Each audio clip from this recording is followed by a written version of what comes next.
I'm Nick, and this is Austin. Yes, I'm Austin. This is our play that we've been working on for the last, I don't know, 8 weeks now. I originally started as me interviewing a couple different people around in the facility, in the long-term care, taking some of their stories and creating a little play out of it. So I did that last semester, so in the fall, and then this semester, so the last couple weeks, couple months, I've been working with these actors back here and over there to put on this show. Yeah, hi actors, thanks so much. Thanks. Yeah. So would you like to say a couple thank yous and things, or a couple other things? Sure. Yeah. So first of all, thank you all for being here. We're really happy to put on this show for you. So thank you for coming.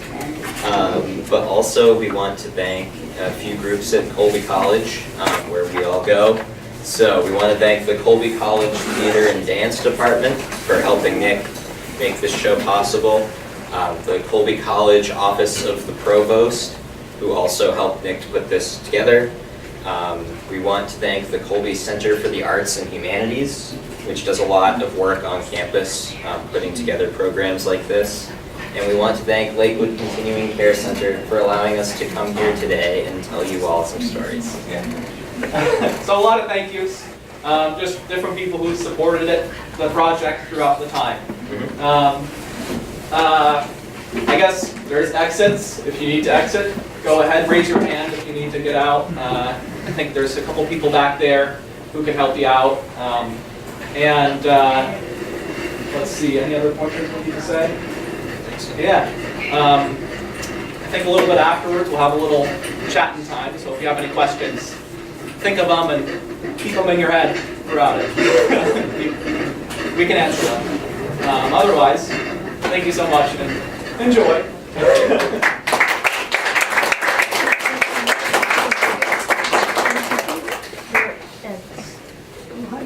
Oh, hey, thank you.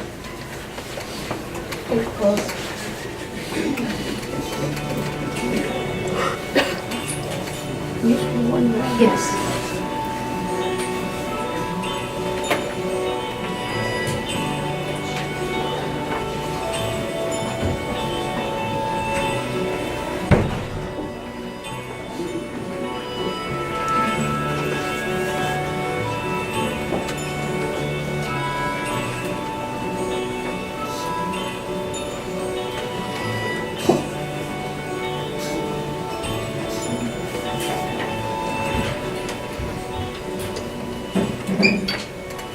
Here I am.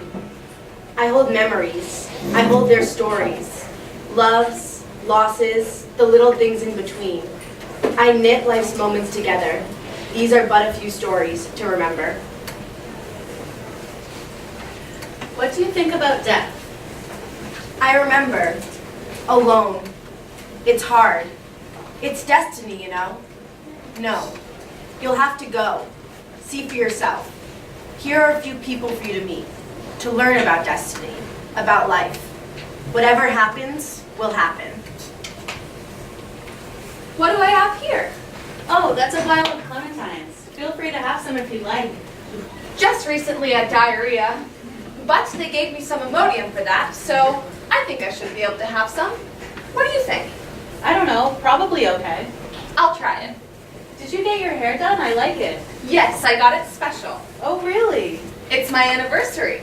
59 years. Wow, happy anniversary. Thank you. And Jean is going to get dinner from Olive Garden. 59 years. Wow. It happens. Grandchildren come along, then the great-grandchildren. My parents are 25 years so far. 25 years is 25 years. That's no little feat. Can you help me with this peel? It's just my finger. Of course. You ask 25 years of one man or woman, depending, you know, and it's a good thing if they're still going for that long. We never fought about anything. I mean, things came up, we discussed them, but never argued. My parents were the same way. When they had things to discuss, they would never work it out in front of us. No, no, no. Not in front of the children. You never argued? Oh, sure. We got to deal with this. And then we would ask, what would you like to do? What do you think? And then we would just come to a conclusion to what was best for everybody. And that was it. And it was good. That is good. Today is today. Today people are too fast. Or, well, you know, like, well, I'm going to do this and do this. And it's not the way. You never get anything. You're out of the house, get divorced. It hurts the children the most. So we would just work it out between us. And it all turned out okay. I mean, it was hard raising the kids at times. 3 teenagers and 1 preteen. It was hard. Had to make arrangements for the kids to get to school or wherever they needed to be. We only had 1 car, 1 playing football, and I didn't have a license. I was working, and Gene was the housewife. He was laid off from his job, but old enough so he was getting Medicare. During that time, I was working as a kindergarten teacher in Unum in Portland for quite a few years, and would take the bus home from work, or get a ride from one of my coworkers. Never was easy, let me tell you, but it worked out.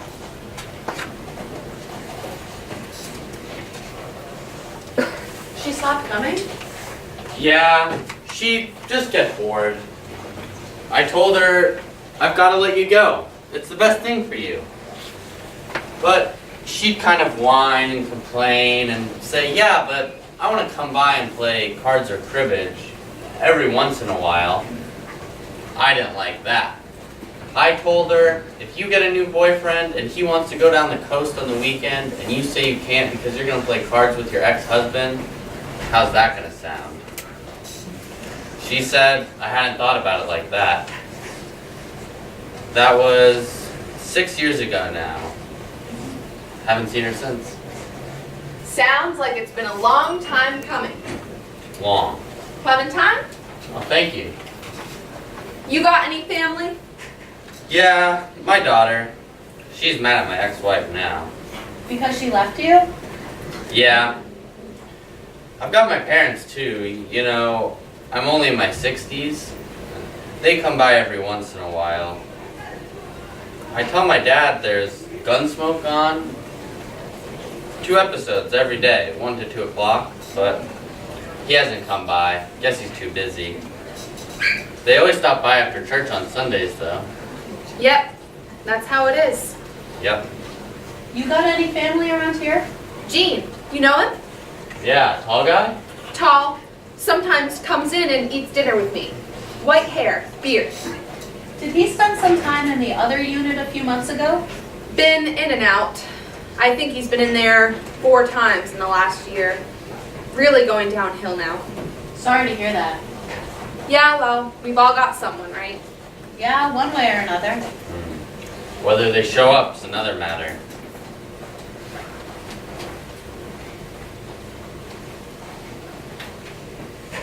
I had my dog for 15 years. Only woman that ever stuck with me. She was a show dog, a Shih Tzu. I've got her picture here. Had it professionally taken. My wife used to say you spend more money on that dog than you spend on me. I probably did. Took her to the groomer every month. She didn't win too many trophies, mostly the ribbons, but I got her originally for companionship.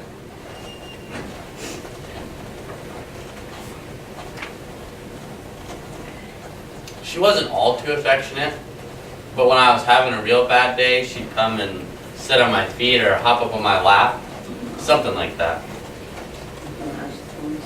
They say dogs know those kind of things. My ex-wife, she brought her in here a few years ago. put her up on my bed. She said she had made an appointment with the vet to have her put down. She wasn't breathing. She was suffering. But my wife said to me that she wanted me to see her, my dog, one last time before. And I got to, and I held her, and then my wife took her to the vet. And there, at the vet's office, they asked my wife if she wanted to spend some time with Molly before, and they took her in the back room, and they had her up on the table. And my wife said to me that she was talking to her, and then she went, just like that. I'd rather have it happen that way. You know, rather than her having to take the shot. I got her cremated. Still got her ashes. So when I go, I'm gonna have her ashes put with mine. I've got a picture of her on my tombstone. Sent it to California to have a picture of me and Molly, laser engraved, right on the front. I had her for 15 years. Only woman that ever stuck with me.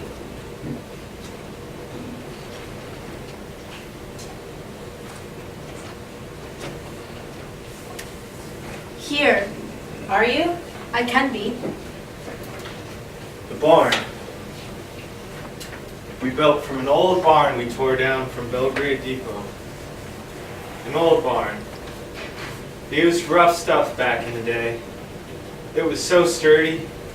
Where? At one point, when the kids were small, Here. Why? You are.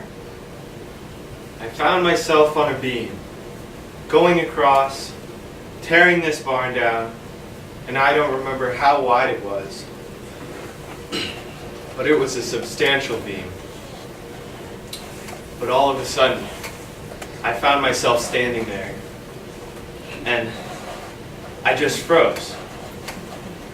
I just froze. I said, how am I going to? I've either got to go backwards or forwards to get off this beam. And that was the first time I ever felt. It was high up. Ever felt a fear of height or falling. Is this memory? Yes, it is memory. I don't know how I got up, but I did. Maybe I was trying to cross to the other wall. I don't know.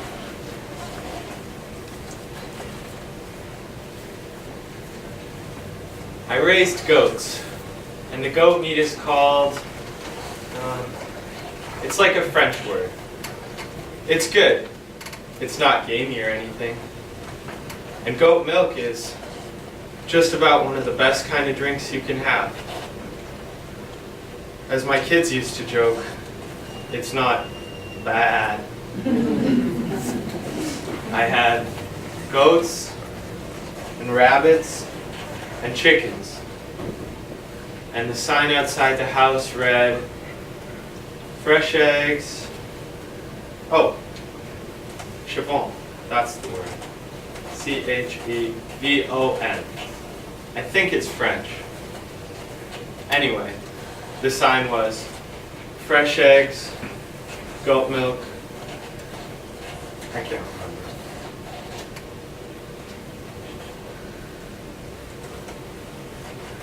It's uncomfortable, my broken shoulder.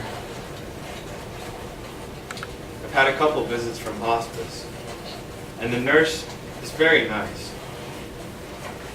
She's going to get me a pain patch for my shoulder, instead of one of those high-tech painkillers that keeps me like a zombie. And what else? She's going to ask for it. Even though my oxygen levels are good, she's going to ask for a tank, so that if I should need it. And she said hearing aids, but it's too late for something like that. I'm going downhill. I'm on oxygen more and more every day. even though during the day I try to stay off of it and do other things. It's just too late in the game. It'll be what it'll be. I want to raise hell. Well, because it's fun. But I've got to behave myself. I don't want to be thought of as the naughty old man. Jean and I, we used to travel around. Raise hell. Really? 3 years we lived over there in California. We were right there in the middle of that first earthquake. An earthquake? Oh, that was something. We were only about 60 miles away from the center there. But the only thing that happened was the dishes in the cabinets. The cabinets opened up and the dishes flew out. And the beds kind of shook. Our youngest at the time was only 4.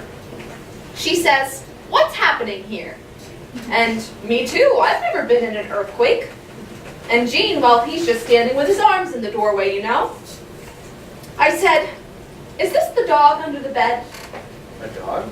We had this humongous dog. And he would get underneath our bed sometimes and, you know, just move around, throw around. It would shake the floor sometimes. That's what I thought was happening. But then I saw Gene in the doorway, and I said, "What on earth is going on with that dog?" He said, "It's not the dog, it's the earthquake." I said, "What? Earthquake?" He had lived through a few earthquakes before, so he knew what to do. That was my introduction to California. Sounds pretty scary. Especially, you know, with a young child and all. That's right.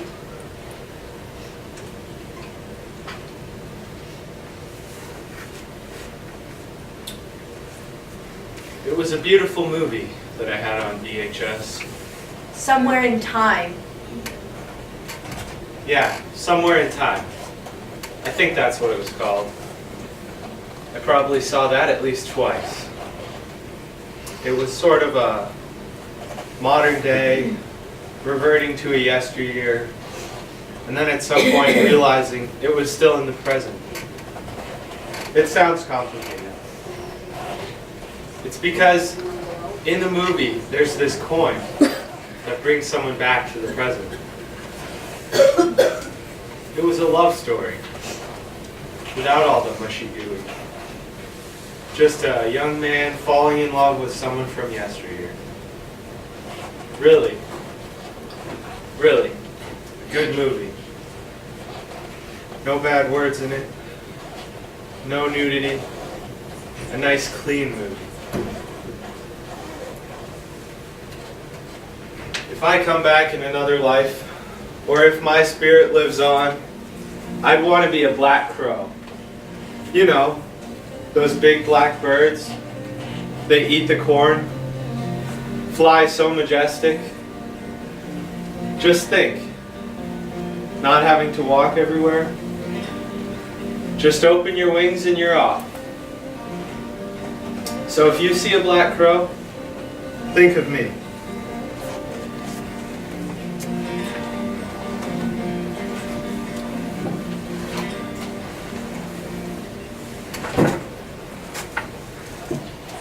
She was 14 when she married my dad. She was 14, Daddy was 18. Wow, so young. Did they have you right away when she was 14? I was born when she was 18 and Daddy was 21. My granddaddy was so ugly to her, but my father treated her like a princess. It was good for her to get out. She was really well taken care of by my father. Even had a housemaid come in and do the work for her. But they were just too young. Wandering eyes on both sides. Oh, okay. They weren't very open with me, but I gathered a few things. They were just too young. 14 and 18. Yeah, that is really young. Good thing I'm the only one they had. And when did they get divorced? I think I was, let's see, they were married for 4 years when I was born, and they divorced when I was 4. 4 years old. So they managed for a while. A couple years. They were together for almost 10. 10 years. Wow. Yeah, no little time, but it didn't work out between them. Ended up living with my mother for a little, then with my father and grandmother when I got older. All right, I've got to kick you out. I've got to get some rest this afternoon. You a little tired today? Just couldn't fall asleep last night. All right, I'll let you get some rest. See you soon.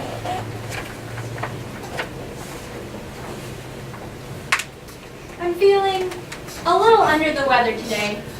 You know, with this weather, it makes my joints even worse. Too hot in here, too cold out there.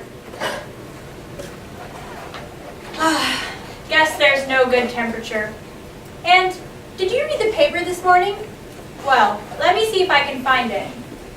It was right here a minute ago. Here it is.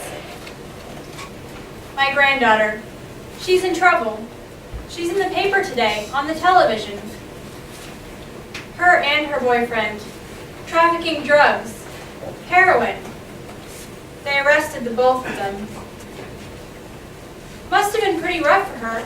She was at home Monday morning just cooking breakfast. And the kids, they were in the house too. God knows what'll happen to them. My granddaughter, they broke in with a search warrant.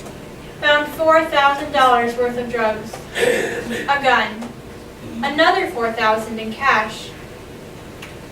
They tried to keep it from me, my daughter and granddaughter, but when it's in the paper, on the television, it's pretty hard. My granddaughter, she's in her late 30s, in East Madison jail now. I worry about my daughter too. Worry, worry, worry. But there's nothing I can do. My daughter, she had this mean little spirit. Never wanted me to drink or smoke, but I did both. I realized that when I'd have a smoke at night, she wouldn't come near me. I'd say to her, It's okay. it's okay, come here. But she wouldn't come. I figured out that when I wouldn't smoke, she'd let me play with her. We'd watch TV, something like that. After that, I decided to quit. I just put my cigarettes on top of the fridge one day, and that was that. I think I took him down and gave them to my neighbor once. Yeah, he said, "You just quit like that, cold turkey? That's so hard to do." But it wasn't.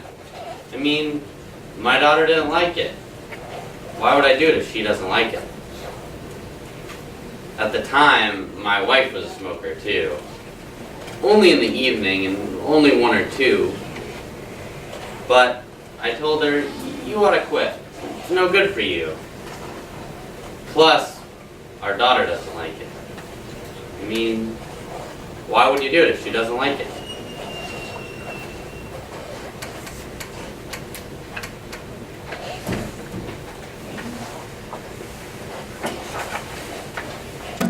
Mom and Dad separated. Dad was living with Grammy, so I went with them. It was a lot different way back then. Sometimes I think about how so much has changed, but so much hasn't too. Oh yes, we still have our wars. People hurting other people behind their back. I always said, when you've got a true friend, hang on to them, I told my girls. My girlfriend and I were very close. When she died last year, I just lost one of my best friends. It's terrible. I mean, you go to school together, graduate together, cry over boyfriends together, stand up at each other's weddings. We were very close. It seems like a lot of those little things all add up. Oh yes, lived across the road from each other my senior year, walked to school together, walked home together. She didn't have to work. I did, but she didn't have to. I don't think Honey, that was her nickname. She was really named Helen, but everybody called her Honey. I don't think Honey ever worked, anywhere in her life. She must have married a well-to-do man. Farm. She was very busy on the farm with him. I always said, when you got a true friend, hang on to them. When she died last year, I just lost. Someone so close to you like that, it hurts. Oh, but things happen for a reason, they say. I think it's my time soon. Lost so much. Don't want to see any more people go. I think I'd like to pass here, comfortable, in my own bed. Don't want to make the funeral plans too complicated for my family. They've all got busy lives. Just something simple for friends and family.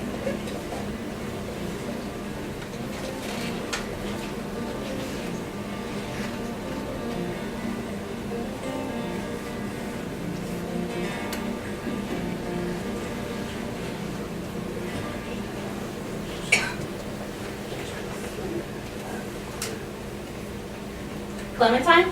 Thanks. I mean, death, sickness, it's abstracted from reality, but really, who wants to talk about it? It's a tough topic for a lot of people.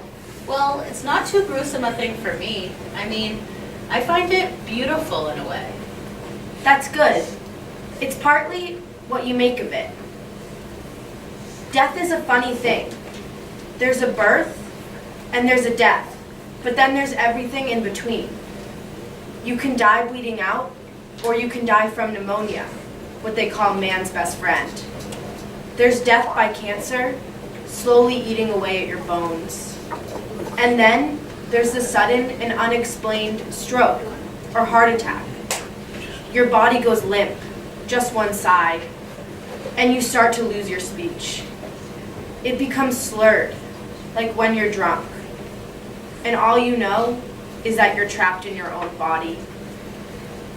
Sometimes you're trapped in a body, sometimes you coexist with a body. For me, I'm somewhere between trapped and liberated. My time here's still not done.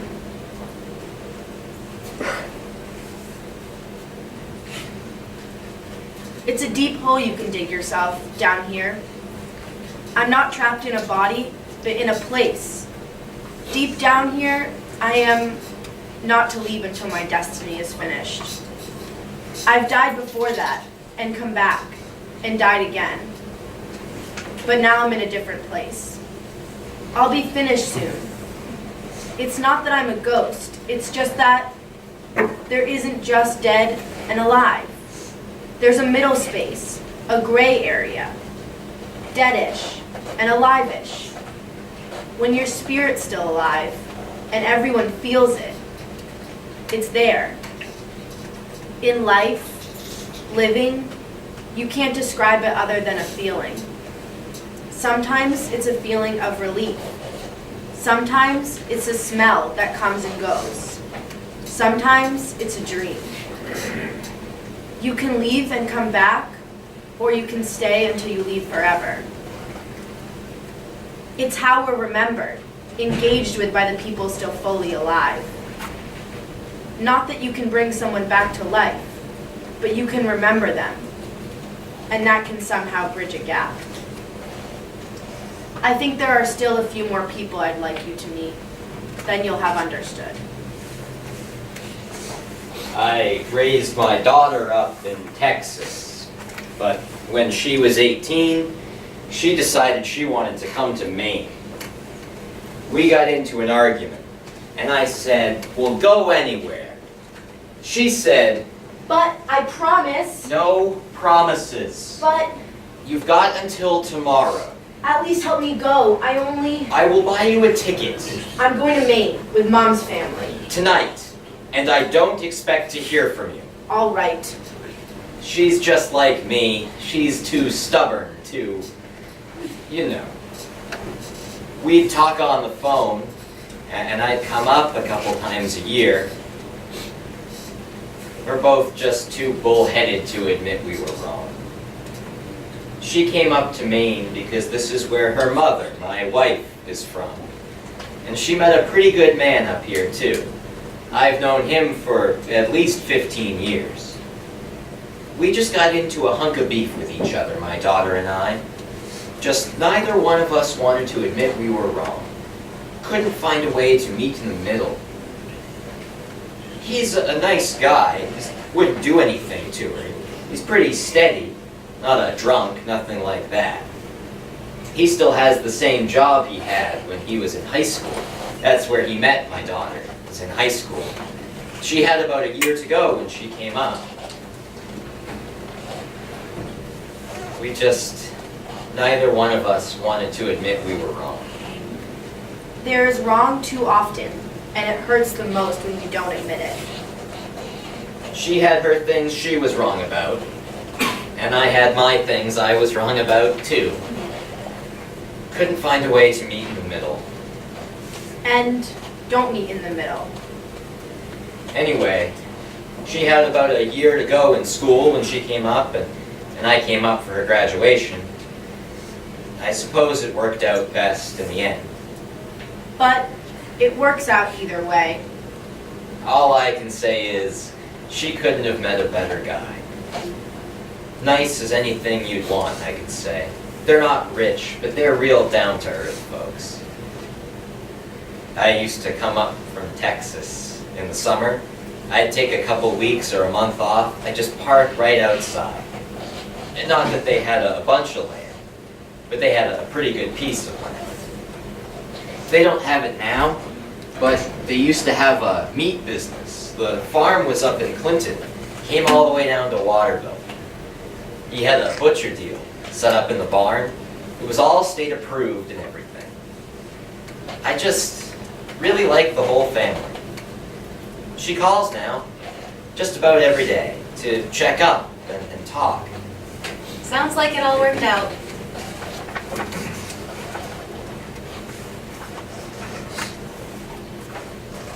See, I've been thinking about it.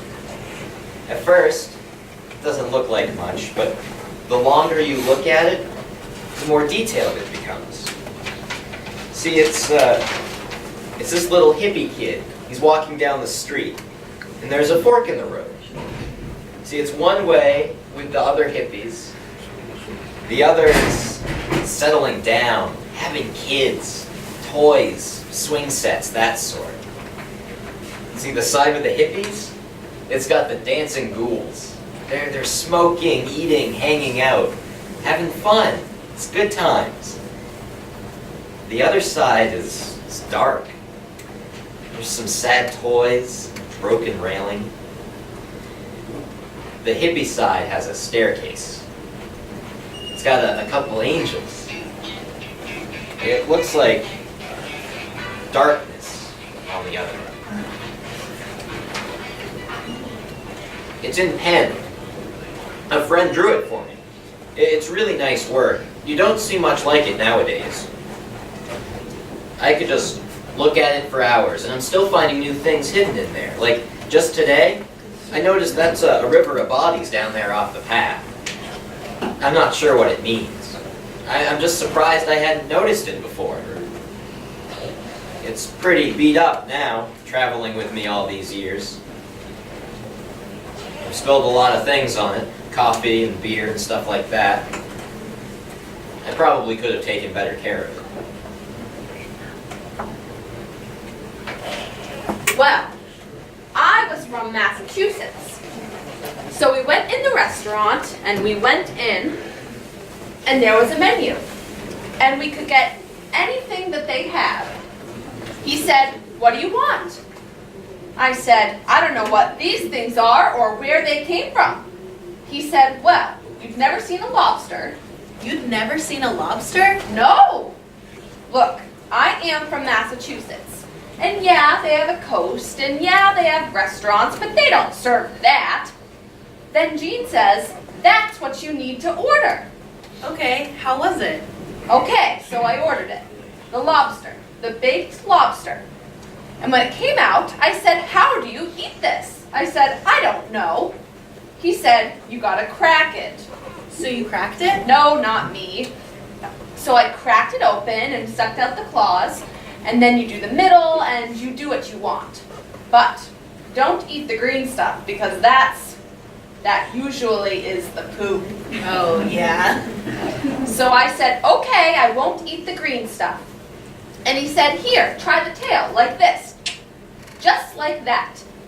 And when I got through, I was lobster from head to tail. I had that bib they gave me, so I put that on, but I ripped it, of course. Then Jean says, well, aren't you going to eat those fries that came with it? Oh my, fries too? Where am I going to put it? But I ate a few anyways. They were the thick kind. I was so full.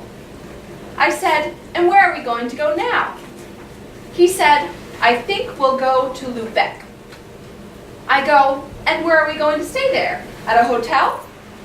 Sometimes it was a hotel, sometimes it was a motel. I said, I don't want anything. I just want to go to bed.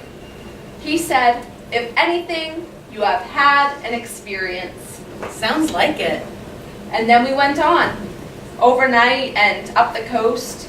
But then we turned around and decided to head back into Maine from Canada. Back to Bangor, to University of Maine at Orono, where Jean and I both went to school. I got back to my dorm, and all my friends asked, how was it? Tell us about it. I said, and now I am going to bed. Hey, that makes sense. I would too after all that. Now, they've got me on the starvation diet. I'm losing weight. It's working, but it's slow. It's not coming off as fast as I would like it to. But, hey.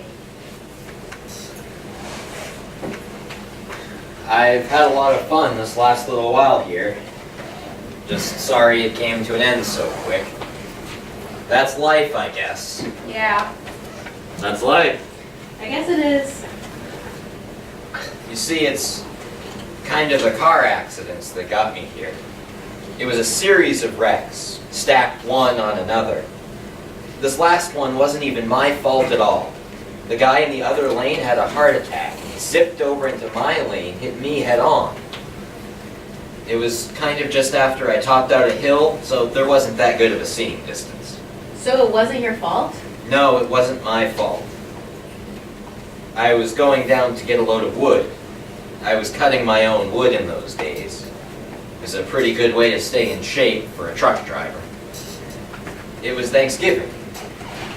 We were at my sister's house, having dinner, and we decided to keep the fire burning. Build up a good appetite all at the same time. That's where I was, on my way out to the barn then.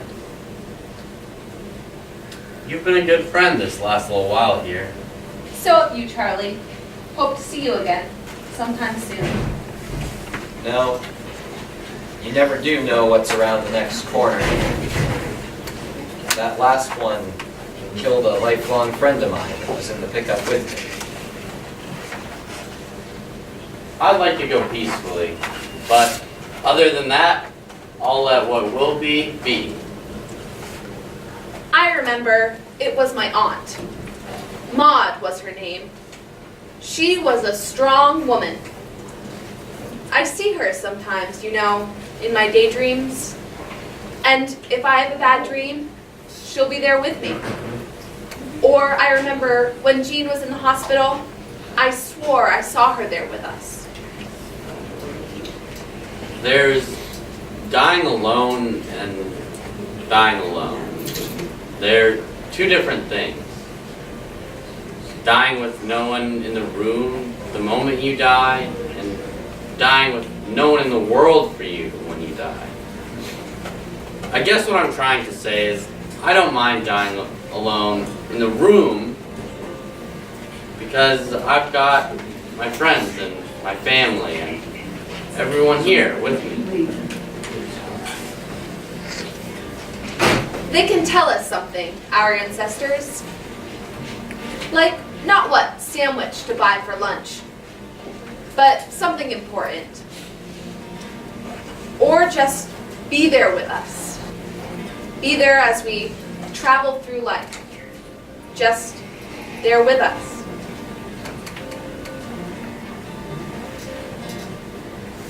We came up from kids. I was a couple years older than him, but We came all the way up together. He got killed. That's tough to see. We spun round and around from what the cops could gather. I had a trailer with me. It was a whole flatbed trailer of 20 feet. I had all my tools and my saws and wood in there. Tom, my buddy, was pretty tough. I was there with him, talking to him. But the cars, our front ends, just came together. It's just a bad wreck. I was really hurt. Bones in my leg were broken. I guess Tom, the floorboards kind of came up and mashed his feet. Pretty near cut his leg off. They peeled the roof off the truck to get him out. They made a convertible out of it. He was alive when they got him out. They kept him pain-free as long as he lasted. They got him to the hospital. They got his eyeballs and everything else out. He donated his heart and everything. I don't know the reason why God put me here. I kind of assume the life I've got now, this is it. I guess there's a reason.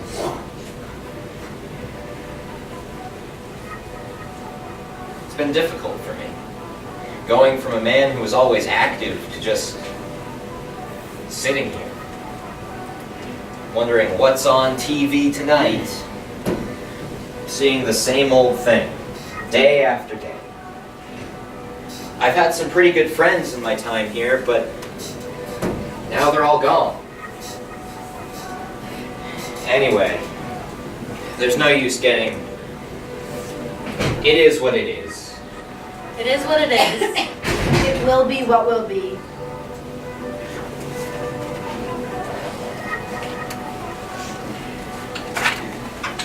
That's quite the story. Yeah, it's just their lives. That's all it is, just living. I'm living and so are you. It's just life, just living. It's time. Time for what? Time to go. You've been a good friend this last little while here. You too. I'll be watching. I'll remember. You know, it's a nice night out tonight. The wind blowing on the trees, the moon shining on the branches. The evening is a little cool, but the air is nice. I hope we meet again, either in this world or some other. And before that, I wish for you care and comfort.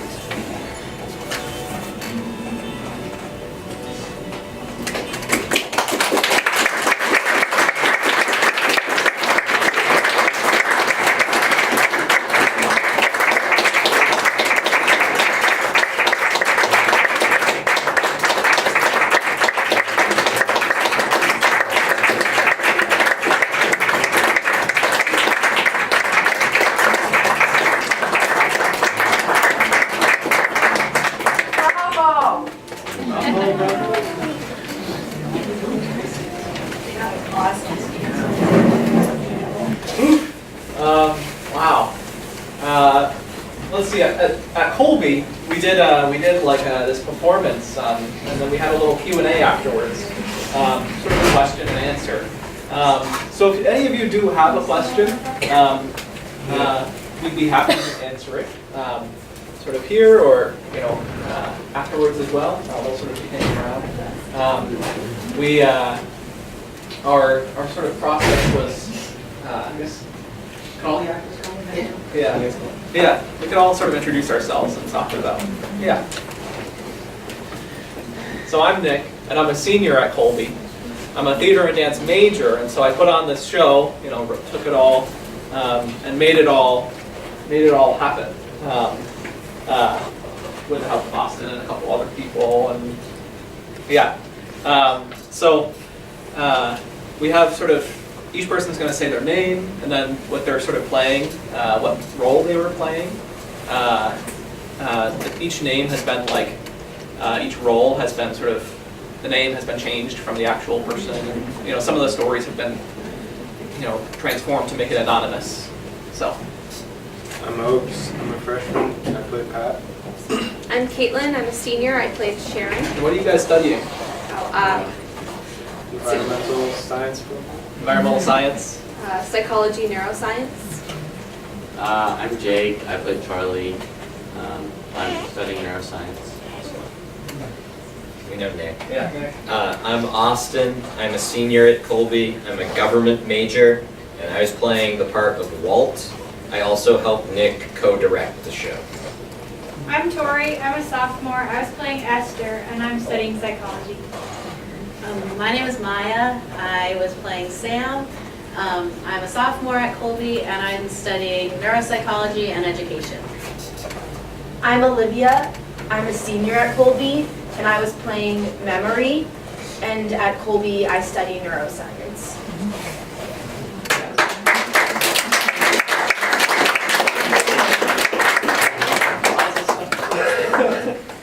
Yeah. Does anybody have any questions? Any thoughts? Yeah. Nick, that was awful good. That was Austin. He made it. He was the, he would always say the right things. When I was thinking something, he would say, I think you have to say this differently, or I think you have to do this. And I was like, I was just thinking that, but I don't know, I wouldn't know how to say it. So, We work good as a team yeah, we together. worked pretty good as a team. Yeah. Yeah. You want to? Yeah, how did you work up your script? Yeah. Did you make recordings or take notes? Yeah, so I would go in. There were 5 different people that I visited last semester. And so I would go in and I sort of got their permission to take their stories and make that into a play. And so I would go in and either tape record them or take notes afterwards about what they said. And I tried to make it something similar to their voice of what it is, what it is. And so you could see, each person had, at times it was almost exactly what they said. At times, Esther's story about her granddaughter, at times it was changed, for anonymity. But it's still, I still tried to make it sort of reflecting of their voice, the person. So it sounds like big chunks of it were actually verbatim. Almost, yeah. That's incredible. Yeah. And they're sort of strung together nicely through Sam and also through the jackets and the sort of clementines. So, yeah. Do you all still have living grandparents? Ooh. Yeah. And are you close to them? Do you get to see them frequently? And yes, it's nice to know. That's good. Yeah. Good. Yeah. I'll speak up most. My grandparents, so I'm from Norwich Walk, Maine, so I'm from the local area. A bulldog? No, I'm Oh, Scout. Skowhegan. Oh. But my grandparents are all local, so I go back and see them on the weekends. Terrific. Yeah, my grandmother lives up in Presque Isle right now because I'm from the Bodenham area. So Great. it's great. And some of us are hospice volunteers. Actually, I just counted the other day, and we have 4 on our sort of cast and crew, 4 hospice volunteers. So myself, Caitlin, and then Tori, and Maya. Yeah. Do you want to speak about what you do, Maya?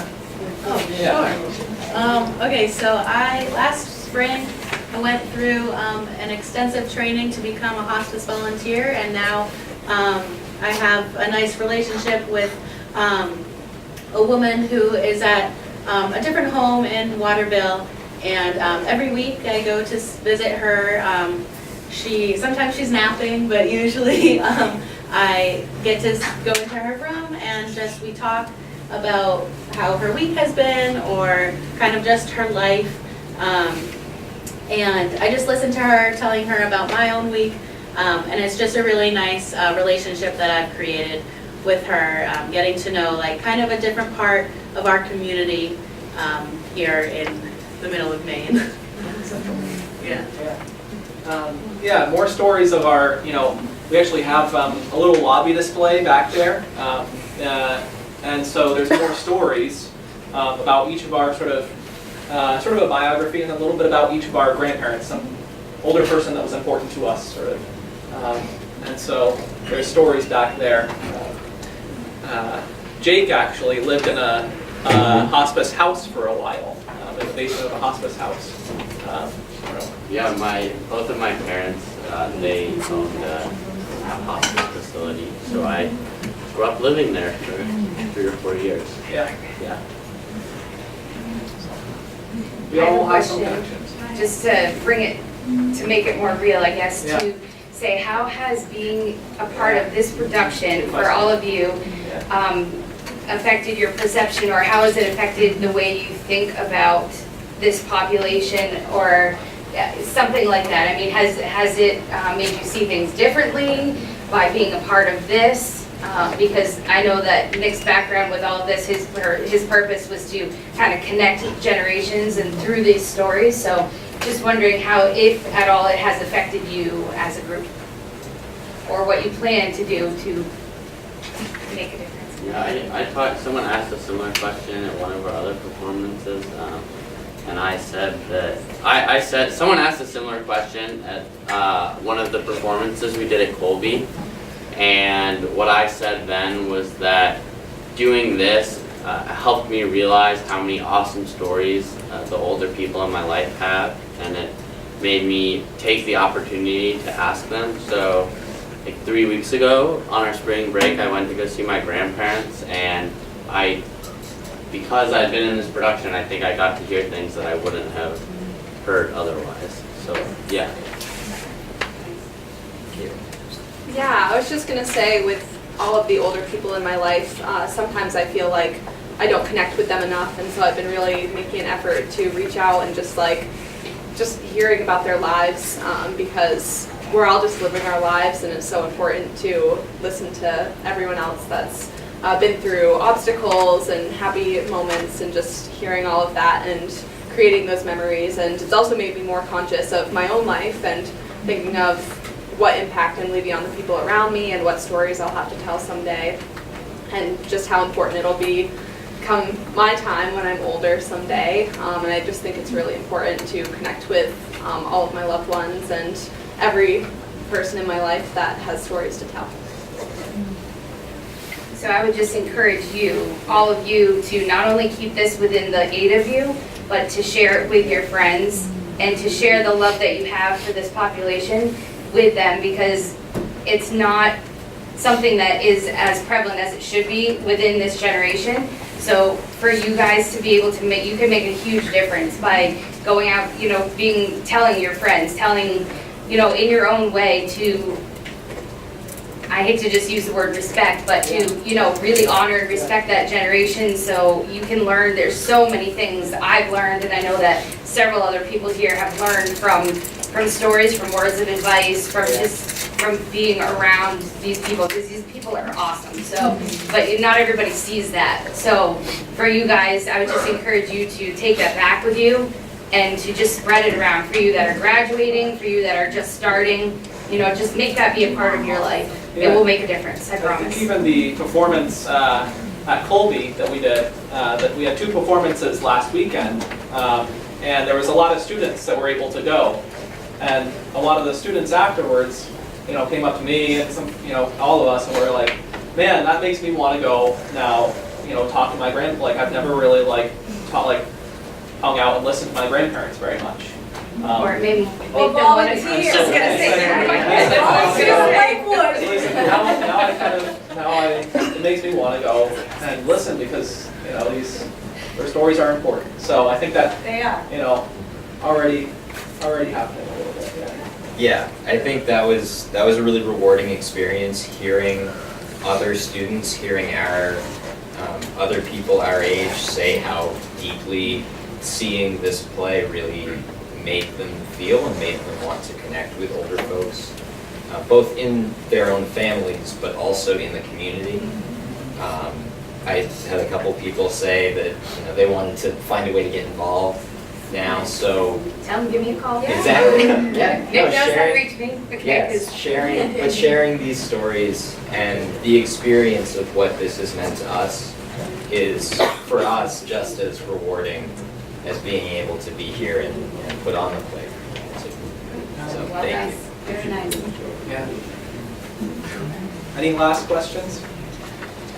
All right, so if you have any more questions, we'll hang around for a little bit. You can kind of just, we'll mingle. So, but thank you so much. Thank you.